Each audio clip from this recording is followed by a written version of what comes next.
Welcome gamers, and enchanted gamers we are, edging ever closer to begin our epic journey throughout Geralt's grand finale and his quest to put an end to the Wild Hunt. Anyone who has played the first two Witcher games will know it is based loosely on the Witcher novels from Andrzej Sapkowski, but it stays loyal to the base lore of the books but does not copy or recreate these. The trials and tribulations of Geralt are all from the work of CG Projekt Red.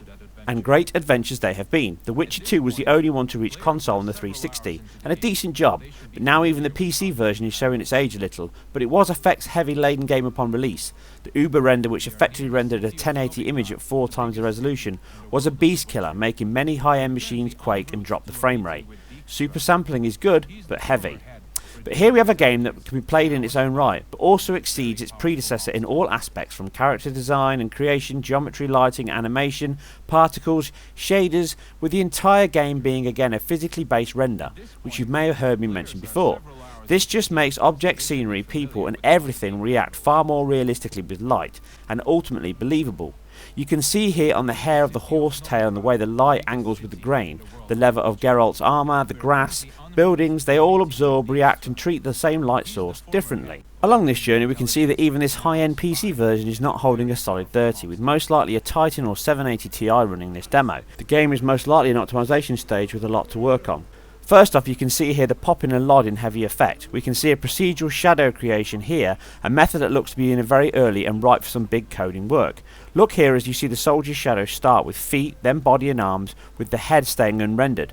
Probably a good thing looking at those ears.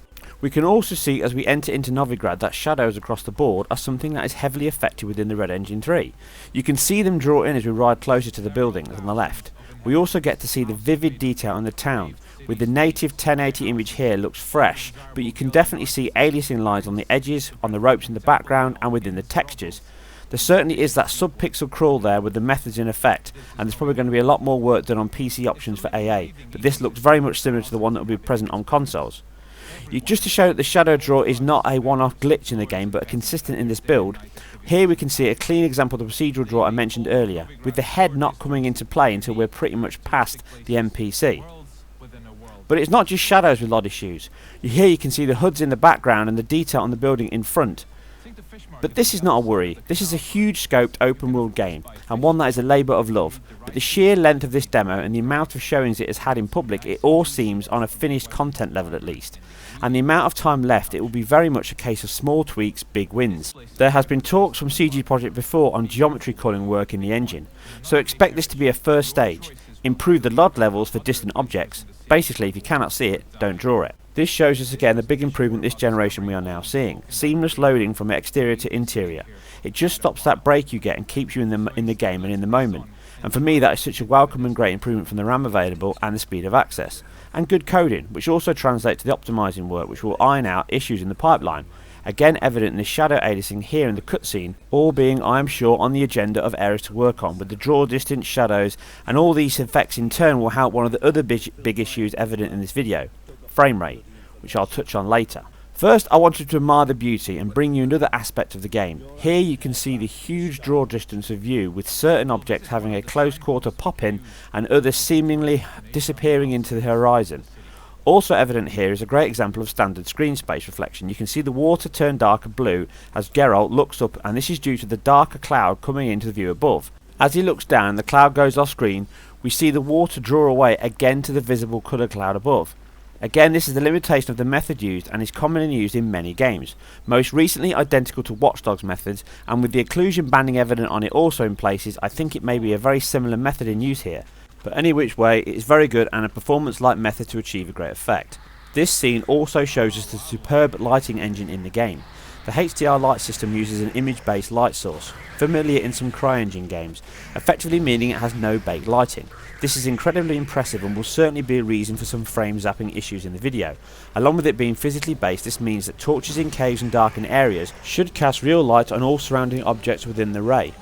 With some possible indirect lighting, again a nice touch, along with dynamic day and night cycle, this not only shows superb light shafts and bloom throughout the land, but also gives us these long realistic shadows from the harpies flying, which I absolutely love, with the low sun and dust skyline making the shadows longer throughout the day and higher as the sun moves through. You get a great shot here of the distance, the volumetric smoke and fields, the skyboxes and the clouds above, lots of specular reflections on the ground and on characters and trees. And in this scene we can see an example of the frame rate issues I spoke of earlier. My guess is this scene, as we mentioned earlier about the image lighting and the sheer quantity of sources in this shot, is causing the sub 30 dip seen here as Geralt moves across the scene. Oh, hard times are upon us, white-haired one. Brother has turned against brother. The land is soaked in blood. Evil reigns stronger than ever before. A dark power. But this is not just limited to cinematics. You can see here that the frame rate is also juddery as we walk through the swamp, showing off the volumetric lighting with the fog and the swamp gas, a source that is ignitable from your fire spell. But here we get to see some combat action and the beautiful effects evident in the game. You can see here after we kill the first guard, we then flick to the fire spell. Here the fire spell throws out fire particles that bounce off the objects and scenery. Along with setting fire to the nearby grass, it also bounces off and sets fire to Thug number 2. We can see the dynamic animation system kick in as he tries to pat himself out. This buys our hero some time to dispatch these 3 suicidal rogues, and we can see the seamless and smooth combat system that allows rapid attack and dodge with real-time spell selection to keep the combat and the pressure on. The animation seems fluid and does not stagger along with extended sequence leaving you vulnerable. The again particle created blood sprays and splatters on the ground and pools in the water, making everything seem far more detailed. Again we can see the great shadow work from the trees as we're fighting throughout the water, along with the specular reflection on the water surface and the blood pooling and reflecting as it splashed and splashes around. Now water is something that's big in this game, with the old joyous tessellated water being in effect. Not only does it react and ripple from contact from all parties, but it also reflects not only the scenery but also in real time the enemies, as you can see here in the water as I circle it, which is a very detailed touch and not a common one for short in games. We can also see the dismemberment system from earlier, and it currently is a canned animation and model. Seen here is the dark haired ponytailed bad guy, and at a last minute it changes to a shaved headed thug. Hardly a deal breaker, but a good example of where performance and work can be saved in the right places. But what of the console version, I hear some ask? Well, luckily we have the previous Xbox One showing at E3 to compare, and very interesting it is too. We can again see the canned slice and dice action is just as active as before, in which the tin-hatted soldier is replaced with the same shaven-headed thug as he's sliced and diced into little chopped meat. Again we can see the detailed long shadows from the sunlight shining through the trees, and also on Geralt's face as he turns around. The cutscenes of a very high standard. The real-time reflections in the water for the enemies are still present, along with this SSR screen space reflection on water as well. All very impressive. We can also see that the drop to 900p, and with this being a much lower quality video, still looks very impressive, with character detail and shadows being more than up to the standard seen in the PC version. We can see the shimmering on the textures and edges, with again a temporal post solution of AA in action as per the PC, but the poorer quality of the video helps a little on this. We also get to see great lighting and shadows from the earlier shots are all present and correct, and the amount of detail and foliage seems a close match, and the shadows and lighting is pretty much identical. Something as intricate as the lighting system, this is not a surprise at all. You can see here with the nearest I can get to like for like area and lighting example from the PC and the Xbox One, the PC version is not pulling a huge difference here, and with the IQ and video feed being lower on the Xbox One, it's still not a huge gap. We can also see some of the small concessions made that improve the performance with minimal image loss. The hair of Geralt is less detailed on X1 than on PC, with less strands in motion as he moves. You can also see here the amount of wildlife and animation for the birds on the left hand side. Those long shadows that look on the PC are all present and correct here on the Xbox One. The dead deer and blood, the water reflections, the amount of details you run through in the splashes, the way the light reacts through the trees and they bounce and move around. You've got wildlife all the time in the world with the walls at the left hand side.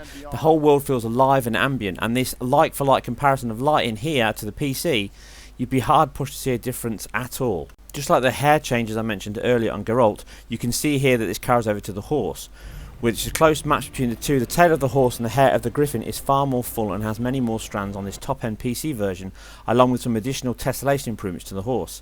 And this is a like-for-like shot as we enter Novigrad on both machines. You can see that the shadow problems and loading in from the PC are still in effect here on the Xbox One, and a good example of how close they are at this stage. Highlighting the shadow problem is an engine one, I'm sure evident across all versions including the PS4. You can also see here the lower res alpha effects in the fire from the PC version to the Xbox One version.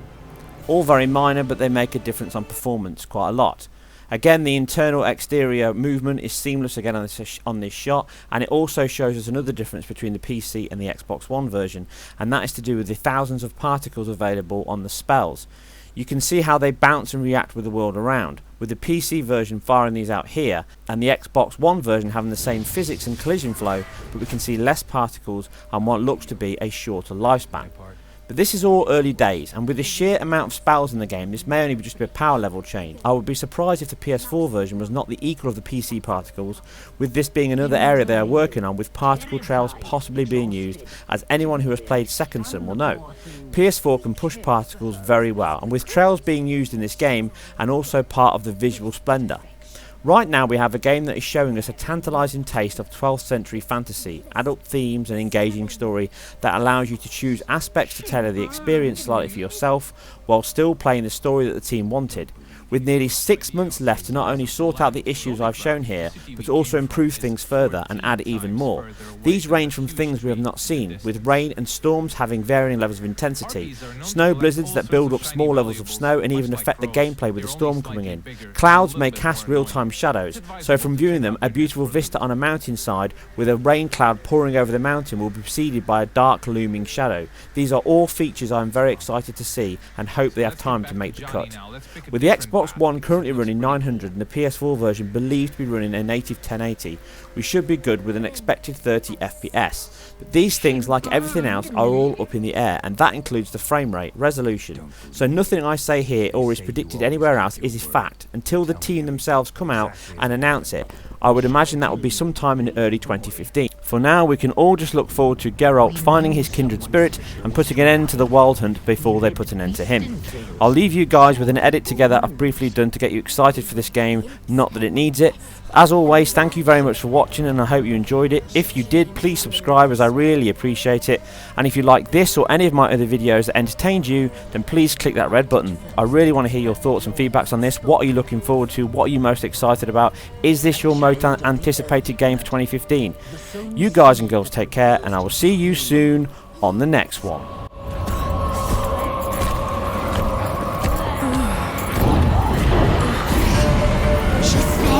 Our hands.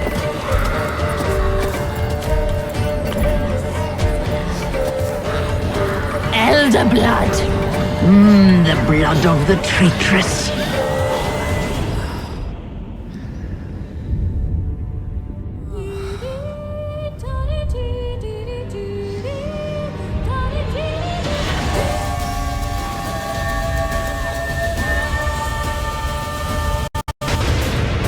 We meet again, Witcher. Your Imperial Majesty. She's returned, Geralt. After all these years. Are you sure it's her? Yes. And she's in danger. Witnesses claim the Wild Hunt follows her. You must find her. And when I do, what then? I shall give her what she deserves.